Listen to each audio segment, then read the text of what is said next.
no helicopters have been procured for me to go to golf course. Thank you. I've never said he wasn't a great politician. I'm just saying he's a officer. He's supposed to be an interview. How'd you play out there today? Well, I found the conditions challenging, mostly because there's no grass on the golf course, but there never has been. I'm thinking about swag bag, and I have high hopes for swag bag. When you got 3 crevices on the green, your course is trash. Welcome back to the Beltway Golfer Podcast. I'm your host, Alex Dixon. It's been a minute, but we're back here recording podcasts for 2025 and excited to do so. Our first guest in this new year is the Director of Instruction out at Westwood Country Club, Mr. Billy Hoffman. Had a great time getting to know Billy a little bit and learning his story and his background. He's a DMV native and a highly respected instructor in our region. Has been at Westwood Country Club for 17 years. And I should note, towards the end of our conversation, we ended because he had to run to play around up at TPC Potomac, and he shot me a note afterwards that he tied his best round ever, shot a 64 at TPC Potomac. So Billy clearly has some game. Before we get to the actual conversation with Billy, a couple notes. One, the newsletter is cranking away again. It's a monthly newsletter all about DMV golf and news around the area as it pertains to the world of golf in the DMV.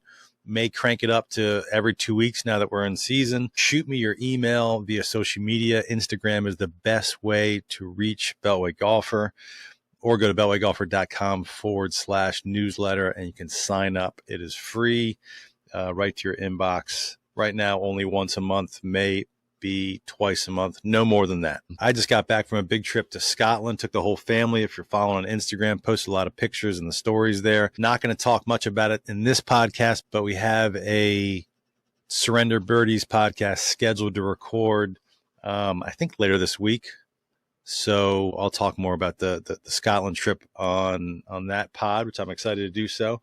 But as we get cranking away here in 2025, you got content ideas, anything you want to see either on Instagram or the podcast or the website, shoot me a note. We'd love to hear any ideas you got or ideas for podcast guests and or topics. Again, Instagram is where I am most active, so shoot me a note there. This podcast is brought to you by Pinned Golf. PINNED Golf. Talked about them a little bit last year, but since then they came out with a new product that actually won New Product of the Year at the 2025 PGA Show in Orlando, and that is their GPS golf tablet, the Caddy.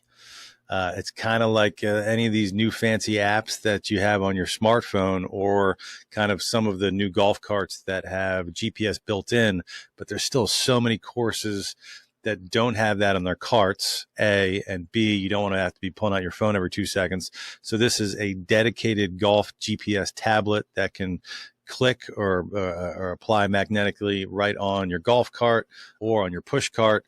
And it's got like 45,000 course maps already loaded, all the games, all the features that you want, GPS. It's pretty cool. And you save 15% at pingolf.com by entering code Beltway. So check them out, and they still have all their rangefinders, speakers, the whole deal. Go to pingolf.com, follow them at pingolf, enter code Beltway for 15% off your order. That's it. Let's get to the conversation with Billy. This is episode 86 of the Beltway Golfer Podcast. Again, Billy Hoffman, Director of Instruction at Westwood Country Club. Enjoy. Billy, how's it going, man? Pretty good. How are you, Alex? I'm doing fantastic. Thank you very much for agreeing to come on the Beltway Golfer Podcast. I don't know how long you followed Beltway Golfer, but I've followed Billy Hoffman for a while on Instagram, and so I've kind of been following your career at least a little bit for the last several years. And we actually just got to meet for the first time in person when I was out playing at Westwood. I don't know, maybe a couple months ago. Yeah. It's always cool to run into people in the golf business. It's such a small community, so very cool to meet you in person. And then, we kind of hit it off, and it's been fun having that having Westwood is such a cool place because there's so many different people that come around there. So Yeah, Westwood. I was impressed by that. Was I'd been at Westwood before. It was the first time I ever played the course when I was out there. yeah, I'd been there before, but I never played. But and the course was in good shape. There was some, you guys I think were aerating the fairways, so you guys were getting the course ready for the season. The course looked great, but I was more impressed by just the facilities. And it seems like the gentleman that had me out there, he was kind of giving me a tour around, and man, it's nice there. I guess you guys had just rebuilt like a massive gym. There's an indoor golf setup, golf setup bar that looked real nice. Yeah, it's cool. Yeah, we just did. We did a course renovation we opened in 2013, and then just recently, probably 2 years ago, we built a new tennis facility, expanded our gym, and added a new cart barn essentially, and then the 3 indoor simulators with the bar. If you've been in there, it's a little over the top. It's pretty cool though. It's a nice room. Yeah. I mean, it's kind of place where you can see members kind of hanging out there and maybe throwing some dollars around, as well as a couple drinks while you're playing. The other cool thing I got to ask you about, because I was kind of fascinated, but I don't know how much you know about it or not, but as he was giving me the tour, I'm trying to remember now. There was like a tennis bubble, and then there was 2 separate kind of bubbles. Do I have that right? There was one that was more kind of a temporary roof and more of like a. Yeah, we have a tennis bubble, and then part of the expansion was a permanent structure for our tennis bubbles, because we had those things go down, and it's like $75K to get them lifted back up, and insurance wasn't happy with us, so it was just it needed to be done. But the thing that I had never seen before, I forget which one it was in, but as we're walking down to the end of the tennis courts, was the court tennis. Correct. Yeah. I had never heard of court tennis. It was not on my radar. Yeah. And how much do you know about it, or can you explain to the listeners a little bit? I mean, I know a little bit about it, but it's so it's the original tennis of the kings and queens, and they, it's really weird, because what happened with the facility was there's a group of people, and they had part of this court tennis community, and it was near, I'm not sure exactly where it was. I think Reston maybe, and they lost their lease, and so there was about, I think, a group of 60 of them, and they came to the club. We had 1 or 2 members that played there. They came to the club and said, hey, we know that you're doing this big renovation. If you build a court tennis here, a court, we'll give you, like, it was a bunch of money, a couple million. And we gave those people, they kind of had a buy-in, but we gave them like a social membership, I believe. So it was kind of a win-win for everyone. Like, we were able to kind of do our building faster. But yeah, this whole court tennis, it's weird. It's like a smaller tennis racket. It's curved. If you went in there, it's kind of crazy walls that you can hit off of. I don't know any of the rules. Yeah, it was almost like a mix between tennis and racquetball. Yeah, you're still in a tennis court, but not only could you play off the walls, but some of the walls were like slanted up, and so you could roll around. It's weird. The ball, the tennis, I guess tennis balls are like handmade. Yeah, but we had like, one of the princes or something came over from Europe and had our grand opening. We've had the US Open of court tennis there. We got a couple of juniors that are like, nationally ranked. So it's cool. Funny. It's cool. Yeah, I mean, it looked cool. I wanted to try it, and the facility is fantastic. Yeah. So I can't imagine there's that many like state-of-the-art court tennis facilities in the United States. I mean, I think there's like 15 in the country. Oh, wow. Yeah. So that's funny. Yeah. So how long have you been at Westwood now? So I started there. It's kind of funny. I started there April 1st, 2008. So you just had your 17th anniversary. Yeah. Wow. This is home. I mean, you've been there 17 years. This is your this is Yeah. where you've made your home. That's cool. Because were you at a couple other clubs Yeah, before so Westwood? so I went to Methodist University. They have a professional golf management program, and so we have required internships each summer that we had to do. So, you know, growing up in the area, I just happened to know a lot of pros and everything. So, my first internship was at Four Streams, Okay. out in Bealsville, Maryland, which now I think there's only one owner. It's kind of gone through some stuff, but you know, it's an awesome course.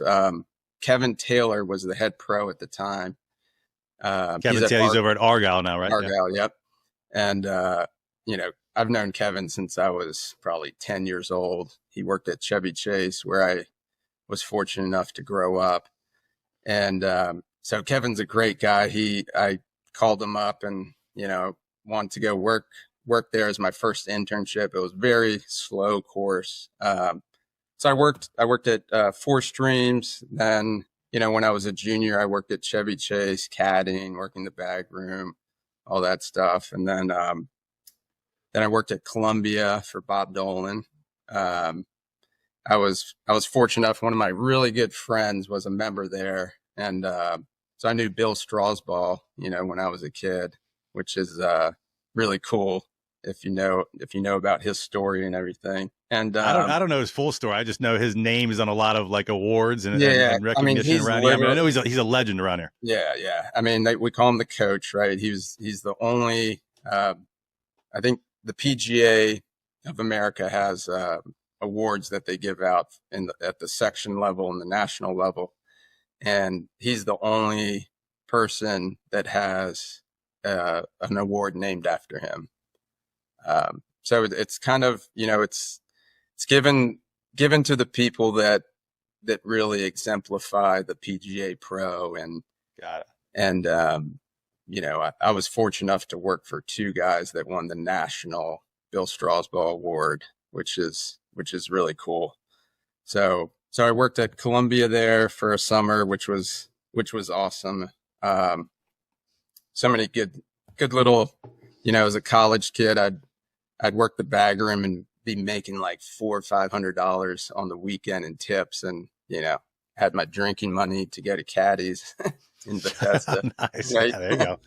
And so then I ended up at Congressional, and I did my last internship there, and that was probably 2005. 4 or 5, and then I had to go back and finish school, and they said, hey, when you're done with school, we want you to come back. And so I had an assistant. I was an assistant there for about 3 or 4 years, and then it's one of those things. It was a great place to learn the business, and you know, you could give so many lessons there, and it was a factory. But to learn the business, like just getting thrown in that was like probably the best thing, you know, for my career. You just learn every aspect of the business. And that's a heck of a local resume already. I mean, Four Streams, Columbia, Chevy Chase, and Congressional is not too shabby. Yeah. It was, I always knew I wanted to be in that private sector. I know that, you know, going to college, I had no clue what I wanted to do. I mean, I was, you know, I just kind of went with the flow.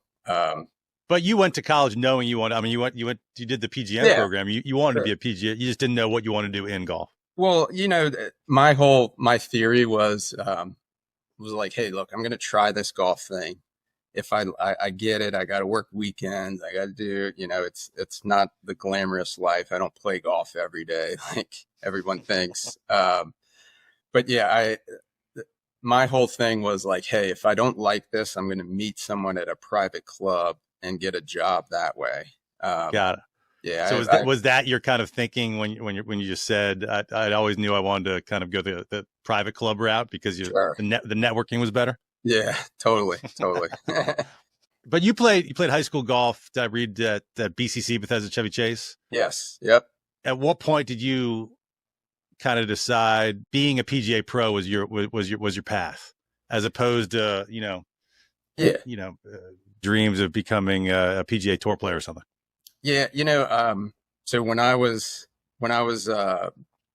in high school there, we had a guy, I think we were freshmen, me and two of my best friends, and one of them actually had a great, I mean, he still plays, but he went to Virginia Tech, and he didn't get along with the coach too well. He ended up transferring, but he had like guys like, I think Brendan DeYoung. There was 3 or 4 guys that he was teammates with that are on tour now, and none of them they never beat him in college. But it's so anyways, it was 3 of us, and by the time we were seniors, this one guy Mike and my buddy Paul. So I was number 1, or I was number 2. Mike was number 1, and we had. Mike was probably like a +3 or 4. He was a stick, and he was the guy at Columbia that I knew really well. But he still plays a lot. But yeah, I guess, I always looked up. I was the kid that hung out at the golf shop that my parents dropped me off at the club, and I'd be there all day long, maybe go swimming for a little bit and then just practice and played all the time. And, I always looked up. I was like, how cool would it be to have your job be like driving around in a cart and like giving lessons, playing with members. And, I just enjoyed that, building that relationship. And I thought it'd be a really cool career path. So, I mean, like even today, it's like people pay me to do this. This is cool, So you said you grew up at Chevy. So was Jim Fitzgerald the pro when you were a kid growing up there? Yeah. Jim, Jim's been a family friend of ours for a long time. He's helped me in my career a lot, and he's a great golfer. His wife Jane's a great golfer as well. So we've just he was a great. I still see him all the time, even though he retired, but.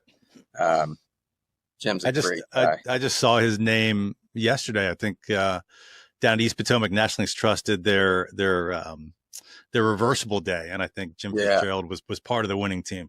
Nice. So when we met in person, you had mentioned your parents, and so your mom was or is, I saw a recent Instagram post, shouldn't say past tense, a heck of a golfer in her own right. And so she was kind of the connection to Chevy Chase originally. Correct. But she's been a competitive golfer there for years and years and years. Is that right? Yeah. So, kind of funny. My parents kind of grew up on different sides of the track per se. So my dad grew up in kind of the bad part in Anacostia, and, his dad worked at the Department of Agriculture, and, his mom worked in the department store, dressing the first ladies, and they'd drop him off at East Potomac in the morning. So quick back, my dad was delivering newspapers to pay for his older brother to go to college. Oh wow. And so he'd deliver papers, and then his parents would drop him off at the course. And so a funny story, or the story that we talked about that was pretty cool. So, he would play with Jim Thorpe and Lee Elder and a bunch of guys, bunch of tour players or really good players that just we never heard of on tour. So, my dad's playing with, I wrote the guy's name down cause I keep forgetting, Henry Seymour. Okay. So my dad, so he, any of these old school golf pros know his name. He was a hustler back in the day. Okay. So, my dad, this was in the 60s, early 70s. And my dad, they were poor. They didn't have a lot of money. And so they had this thing called the wheel. So you could play against anyone, be partners with anyone. And you just, there was bets going all over the place. My dad does have a Sports Illustrated article. I think it was like 67 maybe. And this article about East Potomac and how you could go there and there was more money gambled there on, any given day of the week than you could win on tour. So a lot of tour guys would always stop there before they played or whatever. But, so my dad, a paper boy, he would play against the guys that maybe, he knew he could beat to kind of get some money, and then Sure. play against guys like Jim Thorpe. My dad told me the story a couple months ago. So it was my dad and Henry Seymour. They were playing Jim Thorpe and Lee Elder for $1,000. Okay. So this is like in the 60s, right? Sure. That's a nice chunk of change back then, right? A lot of money for especially my dad, a paper boy. And so, my dad's nickname back then was Trash Can Mike because he could get up and down out of a trash can. And That's a and phenomenal Henry- nickname. yeah, and Henry was just he was such a good player. He was really good. I don't know all the tournaments he won, but so my dad, Henry tells my dad, "Hey, Mike, you need to just get in Jim's ear and just rattle him. Cause it's once we get him, like it's over. Like you just keep making pars. I'll make the birdies and I think they ended up winning $1,000 off him. Nice. For my dad, that was a big win, but back then, it was, it's just interesting how there was that camaraderie even back then of, good golfers and, you show up any day. Like my dad said, you wouldn't believe how many taxi drivers would come there in the middle of the day to play the wheel. And, so it was kind of a cool community back then. Yeah, I've heard tons and tons of different stories about how much gambling went on at East Potomac. It's amazing that your dad was right in the thick of it. I've never heard that it was mentioned in a 1967 Sports Illustrated article. I feel like after this, I'm going to be compelled to try to find that. I'll try and I'll get it to you. I'll take a picture of it. That's wild. But not just winning $1,000 in, at that time, but taking it off Lee Elder and Jim Thorpe is pretty ridiculous. Yeah. So, and then, my mom and dad met at Riggs Bank, which no longer exists. Sure.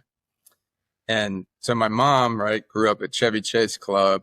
And if anyone knows my mom, she is like probably the nicest person they know. But she is like the most competitive person, and, she doesn't back down from a challenge. And, anyway, so she's won the club championship at Chevy Chase 14 times in 4 different decades. And that's wild. Yeah, it's pretty cool. She was just always just a grinder, and my mom's 75 now, my dad's 76. Chevy Chase is going under a renovation. I think you know that you've seen the new redo. It's pretty cool. Yeah. And so they've been playing all over the place, which is cool. They've playing a lot over at Northwest Park. Yep. Okay. So they the other day my mom came and got a lesson from me, and she went the next day to play out there, and she ended up shooting 76, almost her age. At Northwest, which, if you play Northwest, it's a public course, but it's not easy. It's one of my favorites. Yeah, it's long. So they're hosting a U.S. Open local qualifier this year. Yep. Yeah. So both my parents, my older brother plays as well, and we, the number of family matches we had, it's pretty crazy. So your dad, so how did he make that adjustment? I mean, he went from, growing up in Anacostia, paper boy, hustling other golfers down at East Potomac on a regular basis. That's a little bit of a different scene than up at Chevy Chase. Oh, totally. Yeah, yeah. I mean, So it's, what did he? Was he trying to, hustle members, or did he cut that off? no, yeah, he always, he always loved having a little action, like when we Nice. played, and funny story, my dad took my mom to East Potomac, and they definitely hustled a couple people because my mom was so good. But I'll never forget this one time they were leaving after they played, and this guy says, "Hey, ma'am, come over here. Let me show you some golf shoes." And so my mom goes over there, and the guy opens his trunk, and he's got, all the new FootJoys in there. And she goes, "Hey, Mike, come check these shoes out. This is way cheaper than at Chevy Chase." And my dad's like, "Yeah, they fell off a truck." So, yeah, no, it was definitely different. My dad's definitely got that little, he always just, he's got his clubs that he keeps for years and years and years, and he's a funny guy. Is he still with us? Yes, he is. Yeah. Hearing some of that, because I've chatted with a couple people. I got paired up with a random guy playing at East Potomac. This is 2 or 3 years ago. Who was telling me stories about gambling on the greens down East Potomac. Older black gentleman, and over the years I've talked to random guys from that era. I'd almost love to get these guys in one room, or almost do like an oral history of what went on in the 60s, 70s, 80s, and 80s on those greens, because there's so many little anecdotal stories, but I'd love to hear it from those guys to say how wild it got, because it seems like a lot of money was thrown around. Yeah, famously they had that they've taken the sign down, but the sign was right on the putting green, where at least through the early 2000s, I don't know when they put it up, maybe late 90s, where there was no competitive gambling on these greens sign right as you walk up into the East Potomac clubhouse. That's wild. All right. Well, so transitioning to your career. So now you're at Westwood. You've been at Westwood for 17 years. Congratulations. You won a lot of awards, through Mid-Atlantic, US Kids, just from, looking at your social media, looking at your website, following you for a while, I've gotten the sense, and tell me if I'm wrong, that part of your niche, or a big portion of your niche, is coaching juniors. Is that fair to say? Yeah. Yeah. How did that come to be? Like, was that always kind of a plan, or that just kind of happened organically? Yeah, I guess it was, it was definitely organic. I mean, working at Congressional, probably one of my mentors, and someone that I still call on for things, is Stacy Miller Arndt, who's the director of junior golf at Congressional there. And she ran a program of 400 kids every summer. And so I always kind of, she was just a great mentor to have, to kind of bounce ideas off of, and get some information about, just junior golf in general. So, yeah, I think, like as a golf instructor, you're like, I want to teach Tiger. I want to teach the best players. And, being able to develop a junior is, like, to me, it's really cool having, I have one junior, this girl that I teach, who, she's a sophomore in high school now. I've taught her since she was 5. And, I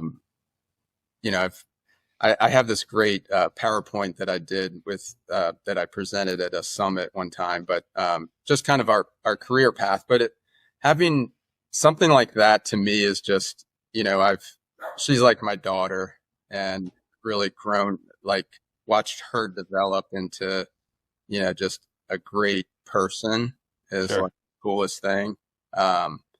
and just having that, for me, it's like I have that responsibility to, one of my teaching philosophy or just philosophies in general is like, I want to make your child an athlete.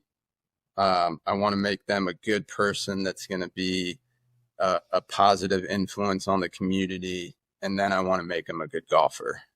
And it's that order. So, build the athlete, build the person, and then the golf stuff is easy and kind of comes second or third. Is most of your clientele now juniors, or is it still a good mix? Yeah, it's a good mix. Being pretty busy, it's hard to bring on.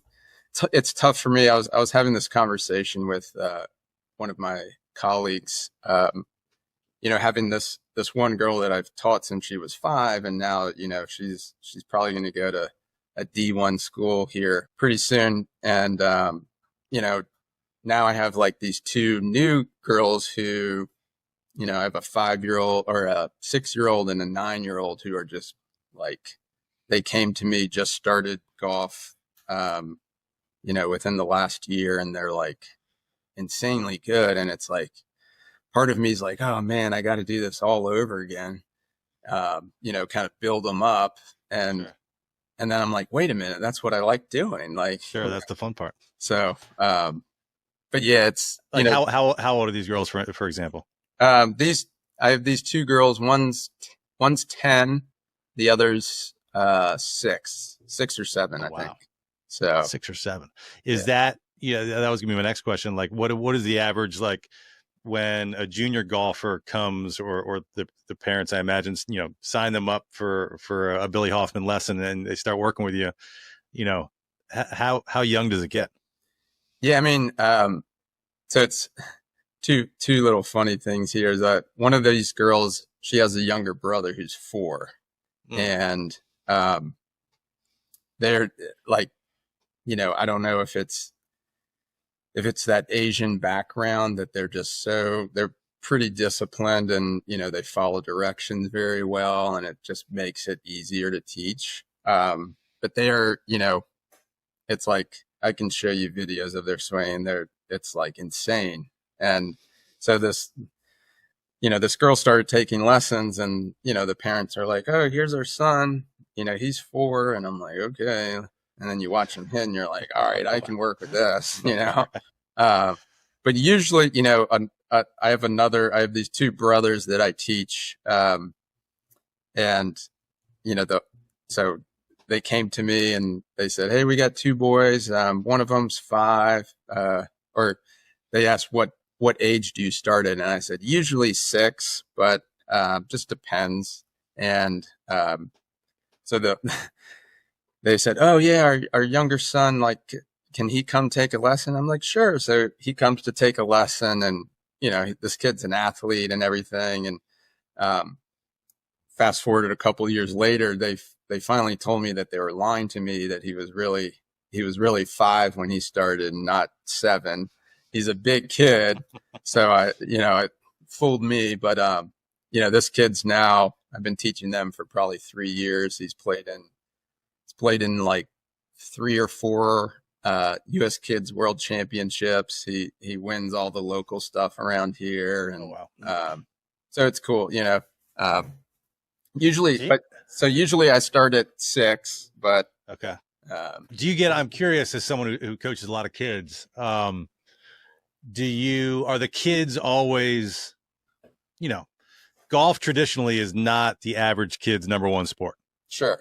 Even like I've got a 9-year-old, my oldest is 9, and he loves golf, but it's certainly not his 1 sport. He's not super into it from a competitive standpoint. Likes playing with his dad, likes going out there and, goofing around and being outside and smacking the ball as hard as he can, but he's not like, it's maybe 3rd or 4th on his list of favorite sports. And my question for you is, how often do you get kids that you can sense it's kind of the parents really pushing it, and maybe they don't love being there, or you don't find that? No, yeah, it's definitely, we definitely see that a lot. And I think, part of it is knowing, for me, it's like knowing my audience, and sure. Like, what's this kid really here for? And, Right. For me, like the kid that doesn't want to be there, like I make it a challenge to try to get them to have the best time. And, so knowing that, with those younger kids, it's like, kids love games. So create a game that's a challenge for them that, they're developing a skill, they don't even know it. And they're having fun with it. I think those kids that get a little bit off track and not really into it, we'll go to the chipping green and the putting green, just keep them moving around and doing different things with them is, I've always found that kind of helps, and it allows them to have a good time. If you got to drive them around the golf course for 5 minutes, just, keep them interested is what I say. Sure. So how busy is Billy Hoffman these days? Is it even possible to get a lesson with Billy Hoffman, or is your book full? Yeah, it's I'm very fortunate that I do have a pretty good following, and right now I think we're probably about 5 or 6 weeks out if you want a lesson. But yeah, it's always a challenge. That work-life balance is tough. I know if I open my book, it's usually going to fill up. Sure. So sure, that's a great place to be. Yeah. And how much of that is, obviously you've got the accolades. You've been doing this for a long time. You've been at the same place for 17 years. You've got a following on social media. You've won awards from several different places. How much was your book full pre-COVID, or how much did this kind of bump in COVID help, if at all? No, I think, it was definitely a big, I think, we talk about a lot of the juniors now, like the state of the game, right? It's crazy how many kids have made a transition to golf just because of COVID. And, it's funny to me. I have a lot of high school friends now that are like totally into golf, and they never played it when we were in high school. And, I think it's kind of the cool sport now in my Sure. eyes. I mean, like look at the Masters. It's like how many people watched. That was like insane how many people watched this past Masters. And I think, the state of the game with these juniors, and really anyone, I think, it's probably like COVID was like the second biggest boom since Tiger. And it's great. Like, I mean, during COVID, I basically was like, kind of got laid off, and I was able to teach, but, I had to like pick up the balls after I had my lessons, and, for that maybe month that we weren't allowed to use the range. So I was still teaching during all that. Because they had no staff there. There was no one running the range to pick up balls. Yeah. That's wild. So. Well, what's so wild about the state of the game is, we brought it up. I was just kind of curious about your bump, but we're so far past COVID. Yeah. What's different than the Tiger era is like kind of COVID was the match to get everybody out there, but all this other stuff, the how popular YouTube golf is, just social media in general, like all these kind of direct to consumer brands, like streetwear brands, all getting into it. It's like, it's this momentum is just, it's kind of wild to see. And it doesn't seem to be slowing down because, to your point, the younger kids think it's cool now. Yeah. Yeah. Or I should say, no, it's cool. Yeah. Yeah. No, I think I saw something interesting. I can't remember where it came from, but it was basically about the demographics of golf. And, this like 18 to, 25, 30 range is now like the prime golfers, right? When before it was probably, 50 to 60 or even higher than that. And, so, I mean, having all those, it's interesting how, like now it's like the boys trip, and you got different other podcasts that kind of promoting golf. And, but I think, you know, like it's really cool to, you know, even us golf pros, we have guys trips and boys trips, and they can get pretty competitive. But, you know, I think that's a big, kind of a big, cool thing. Sure. You hear about so many golf trips that are just, you know, 30 years old, 40 years old. So, well, wait a second. I want to hear about that. So like, give me an example. Like, when was the last quote unquote boys trip you did, a golf trip where it was like basically just PGA professionals? Yeah. So actually recently we had one just with, this was probably a little bit bigger, but, so at Methodist, one of our directors, Jerry Hogg, he's another mentor of mine. He's such a good guy, and he's raised so much money for the PGM program at Methodist. And a group of us decided, you know, like, you know, he needs to retire, and we need to like kind of take the torch per se, and you know, raise this money. So Methodist put on this thing down at Pinehurst, and we had one of our alumni is the head pro at Forest Creek.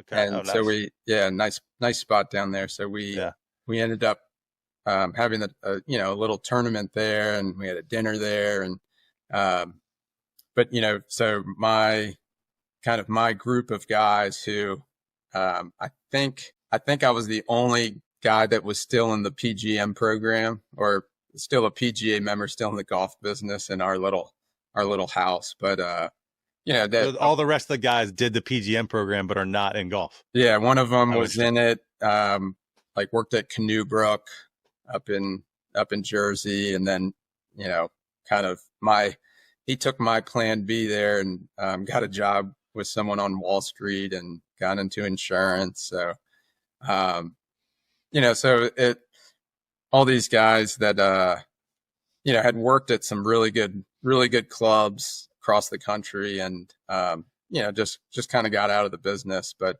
you know, we went down there for, I think it was 2 or 3 days before Thanksgiving, and, you know, had a good trip. And a crew like that, are you guys, is there a lot of gambling going on the course? Or not maybe so much? A little bit, probably after, you know, Sure. at night back at the house, there's gambling going on.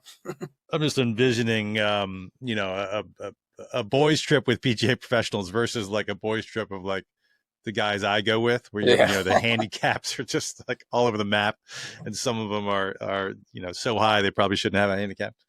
The actual quality of golf probably looks quite a bit different. Maybe a little different. That's cool. Where was there was something there I was going to ask you about. I just got distracted. So I do have a question for you. So you were talking about the Masters. So I was just out of town. I really haven't. I was in Scotland for a trip and haven't gotten a chance to chat with anybody really about the Masters. So I was watching it over there. But my one question is forever, and I don't know the answer to this because the Masters is obviously so popular. I mean, at one point I looked over the weekend. I'm just kind of curious, and I looked on StubHub. This was like maybe Thursday or Friday. So I'd seen something in the news where the Masters had canceled a bunch of tickets because there was some kind of scandal with some of the ticket brokers.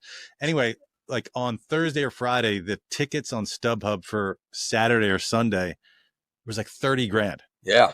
Which is like crazy. I mean, the Super Bowl is like maybe $5,000. I don't know. So now, I mean, it's gone so much higher than that. Do PGA, I know forever PGA pros were able to go to the Masters basically for free, right? Or you could just get a ticket whenever you wanted. Is that still the case? It is. Yeah. So if you've ever been, Haven't.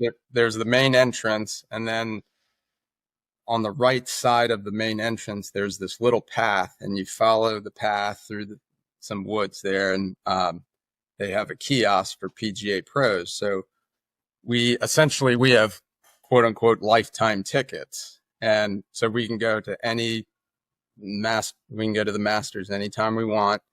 There is the rule on it though is, you know, if I go in, get my badge, I leave and give it to someone, they go in. If they get caught with my ticket, I get kicked out of the PGA and banned from going to the Masters.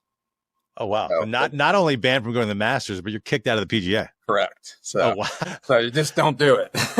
Have you ever heard of that ever happening to anybody? I think they made that rule because someone tried to do it at some Got point. So I've never heard of anything. That's wild. And I was fortunate enough. One of my juniors, Matt Maloney, who I taught for probably about 4 or 5 years before he kind of went to another instructor that had a little more college coach connections. And he's now a freshman at Georgia. I think he just finished in the top 10 in his first tournament or second tournament. So great player. But we went to, I can't remember what year it was, but I was teaching him. He made it through the drive, chip, and putt to go to Augusta. And his dad calls me like a month before and said, "Hey, Billy, I need you to be Matt's chaperone. I broke my leg skiing." And so I'm like, I'm there. I'll be there. Like, no question. So, they paid for my flight down there, hotel room.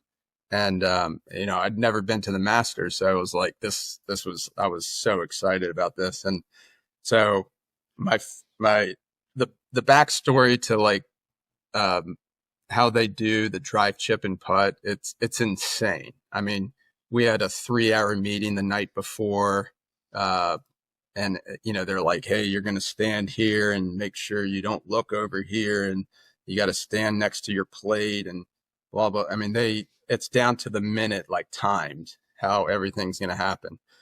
So, first, how many years ago was this? This trip? Let's see, it had to be, so he's probably 6-7 years ago. Okay. So my first time at the Masters, we get picked up from the hotel, drive down Magnolia Lane. And like, if, any golfer that's been to the Masters will tell you, I mean, like the hairs on your arms just stand up. It's like the coolest thing. And, so we get out, we do some chipping in this area that you don't see on TV. Then we walk over to the driving range. It's the members range. It's actually to the right side as you're entering on Magnolia Lane. There's a range there. It's just a flat field. So these kids are warming up, and I hear this guy in the background like, "Holy shit, geez, look at all these boys," like yelling and screaming, and it's Lou Holtz. And so Lou comes over and he's like talking to me, and that was a great Lou Holtz, by the way. I'm not sure about that. But so he's out there like shaking everyone's hand, and then so then we walk through these little bushes, and we're sitting getting ready to walk out to the drive, and you got like Mark O'Meara, Nancy Lopez, like Tiger, Jordan, like all these pros are turning the corner. "Good luck, guys. Good luck." And I'm as nervous as I've ever been in a golf tournament. I played in 3 PGA Professional National Championships, and I've never been this nervous. It was insane. And you weren't even competing. I was just carrying someone's clubs, right? That's hilarious. So I'll never forget this. We turned the corner, and there was about 2,000 people in the bleachers there, watching these kids. And, I'm standing there watching my guy, and it's, my heart was just pounding the whole time. And, he got second on the drive. So a quick story. This is I tell this story a lot, and my first time at the Masters. So, Matt's father is fairly, very connected guy. He was a lobbyist for Boeing for a while. And, so one of his friends is a member at Augusta. So when we're getting ready to turn out to the drive, it was very, there was some sort of delay. I think a guy in our group had little stomach issues, and so we do the chip, and my buddy Matt, he's probably the best part of his game is probably his chipping and putting, and he just was terrible on. I think he was last on the chip. So we get ready to drive over to the 18th green, or the practice green, and then walk down to the 18th green. And each group has a proxy, and they kind of tell you what's going to happen, like where we need to be at what time and all this stuff. So we get over there, and I said, hey, Mark, I need to use the bathroom. Where's the closest bathroom? And he kind of looks around and he goes, there isn't one. And, I'm not going to go behind a tree at Augusta.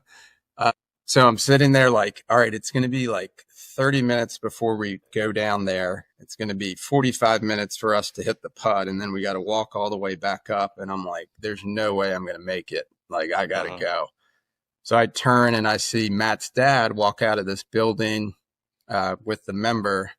And so I said, hey, John, would you mind? Can I run in and use the bathroom? And, there's a big Georgia State trooper at the door. And he goes, yeah, come on in. So I walk in, use the bathroom, come out. And Matt's dad grabs me by the head.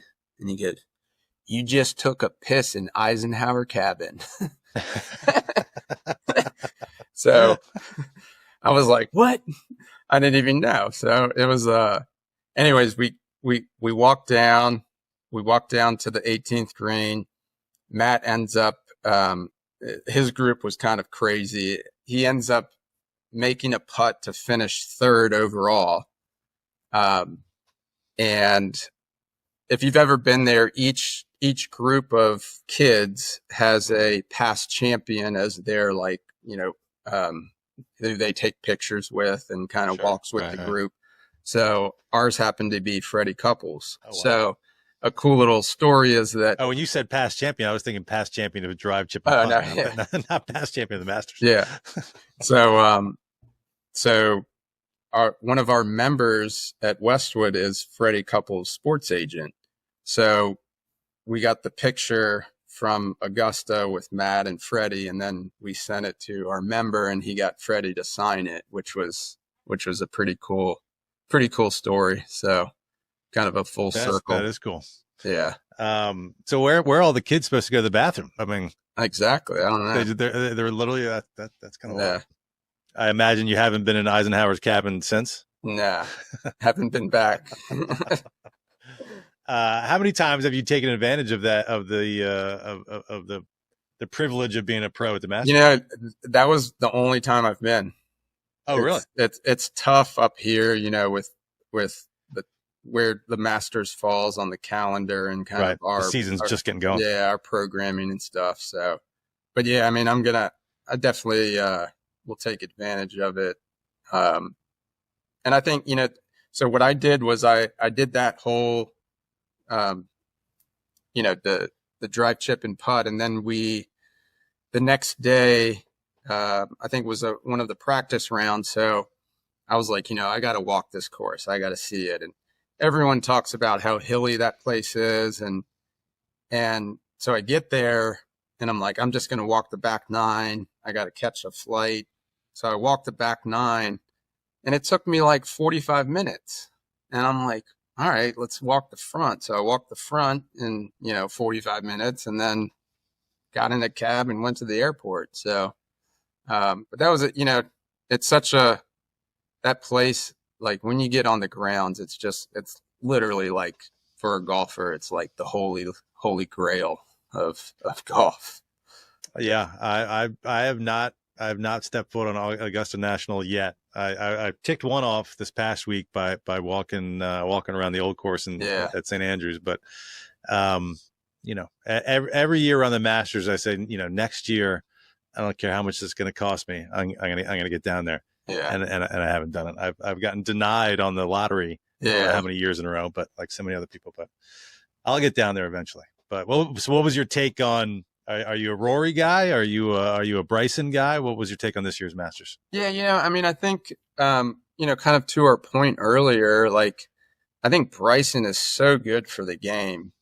For his YouTube is huge. I mean, I think he makes more money doing that than maybe not the live, but like he was making a lot of money off that, and that's we all know that's kind of the audience of a lot of our younger kids, and what he's doing, I think it's so cool to have the scientist of the game, and I've always been a Rory fan. I think he's he speaks well to the media and says the right things. And it was funny.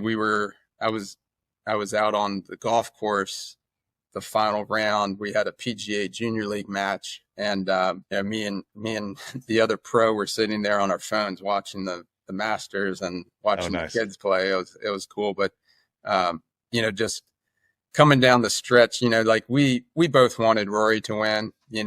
He's, if anyone deserves that win, it was probably him. And, but just like the whole, when Patrick Reed made that eagle, we were like, oh no, we can't have him win. And, and it would have been cool to see Bryson win, but, I'll tell you, like we both said, hey, look, like he's been scrambling all week, and there's no way that he can sustain this for 4 rounds. Like that course is just too hard, and it showed the last round. Yeah, I agree. It was cool. I was in Edinburgh when for the final round. Watched the final round in a bar. Being at 5 hours later, it was the playoff was after midnight. But we were at this bar. It's called the Golf Tavern, which a lot of college students, University of Edinburgh students there. But it was interesting. I mean, Scotland's, it's part of the UK, and the crowd was a very heavy Rory crowd. And when but the surprising piece was when Justin Rose missed his putt on 16, the chorus of boos was, or excuse me, when he missed the putt, the chorus of cheers was surprising. They were not cheering for Justin Rose. They wanted Rory, and I don't know if that was an element of really being a Rory crowd, or like kind of the rest of the golfing world. They just wanted Rory to finally get his, and kind of everyone was just kind of cheering it. But it was cool to see regardless. Before, I know you've got a tee time here at TPC Potomac in 75 minutes, so I'm going to let you go here. But I did want to ask you real quick before I do, about, because I see that you still play in a good amount. I think you maybe even this weekend played in the Mid-Atlantic PGA event. How much do you still participate in the Mid-Atlantic PGA competitive schedule? Yeah, I do. I mean, I try to play in as many tournaments as I can throughout the season. And I've been fortunate enough to have a pretty solid career thus far. I think probably one of my best performances was probably I lost to Denny McCarthy in the Maryland Open in 2016 at Columbia, and he was still in college at the time, and the members at Westwood, like, they gave me so much crap for losing to him. He just finished 43rd in the U.S. Open, and right. But at the time, nobody knew who he was, right? Right. Yeah. Now, one of the best putters on tour, and he's always hanging around. But yeah, so I've played in 6 national assistance championships, qualified for 4 national PGA championships, and we all know how hard golf is. There's so many different levels of players there, and I'm fortunate enough to work with Larkin Gross, who's won he's played in 2 PGA championships, and he's won our national PGA Player of the Year. And having him around, he's younger than me, kind of keeps me. He's always wanting to go play and stuff. But he's such a great player, and it's I just love competing. I think you know, probably from my mom and dad's genes of doing that. I just love competing, and really the camaraderie of getting with all my fellow PGA professionals is important for networking. And, you know, Sure. a lot of my best friends are PGA members. What is those events? Since it's all, you know, it's all industry guys, it's all Yeah. Mid-Atlantic PGA pros. I imagine it's competitive. Oh yeah. But is there, I mean, is there a lot of, you know, a lot of laughing and joking and, you know, shit talking for lack of a better term? Yeah, no, I mean, you know, I definitely have several guys who we have side action with all the time. And, you know, we definitely do trash talk each other, but I think, you know, yesterday we had our big, it's called our Britt Sloan, who's our sales rep for Sun Mountain and Bushnell and a bunch of other products. Sponsors our event. It's the Britt Sloan Scramble. So we played at Trump, 27 hole scramble. And last year, me and my partner Dominic Reed, who was at Westwood, now he's down at Farmington. We won last year. We were 17 under, and we won by like a shot or two. And yesterday we just couldn't get it going, but we shot 9 under, finished kind of top 25, I think. But yeah, it's golf's golf. You can't win them all. Is there, I'm just kind of curious, is there any element there of, you know, balancing your teaching book and almost, I don't even know how to phrase this question, but like I could, you know, wanting to score well or being like concerned when you have a bad day? Like, are your clients paying attention to how well you do in these tournaments, I guess Yeah. and do you care? Like, yeah, I mean, you know, like, I think some of my success has come, you know, I'll never forget. My dad asked me a question one, like, a couple of years ago, like, "Hey, why do you think you're playing so well?" And I you know, it kind of boils down to like, I know I'm not going to make my money playing golf. All that, you know, if you have a good year in our Mid-Atlantic section, yeah, I mean, shoot, you can make 20, 30 grand, right? Which is nice, but Sure. That's not going to pay the bills in this area. Nice little bonus though. So I know that, you know, that's not, you know, my quote unquote job. I kind of look at it as just like bonus money, but, so it's kind of put that perspective of like, you know, if I shoot 80 or 64, my wife and daughter still love me. My parents still love me, you know. They're not yeah, my mom will Sure. give me shit for playing bad, but Right. but you know, I just love competing and having that mentality going in where it's like, you know, I care, but I don't care. Sure. So It's got to help. yeah. That helps the mental game in golf, certainly when For you don't sure. care, when you don't care too much. That's cool. Well, listen, I know you got a tee time to make. I don't want you to be late for that. Is this a competitive round or a fun round? Just a fun round. One of my Nice. good friends, he is actually probably one of the smartest guys I know about the golf swing and understanding all the technical 3D and force plate stuff. He's a good buddy of mine, and he joined there, so we kind of go out whenever. Well, enjoy your round. I really appreciate you coming on the podcast. This has been great. Absolutely. Keep doing what you're doing. Anybody listening, go give Billy Hoffman a follow on Instagram. And the occasions that you do post your own swing, I love looking at your swing.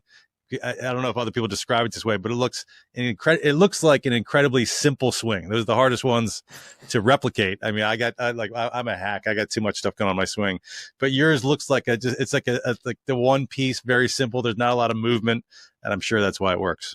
Yeah, I don't know. There's a lot going on there, and you know, like trying to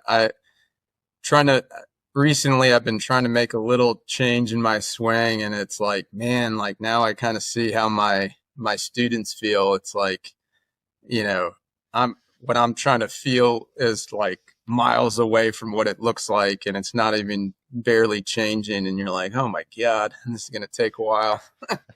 So all right, Billy, this has been great. I appreciate it. Best of luck. Thanks for coming on. thank you, Alex. Appreciate it.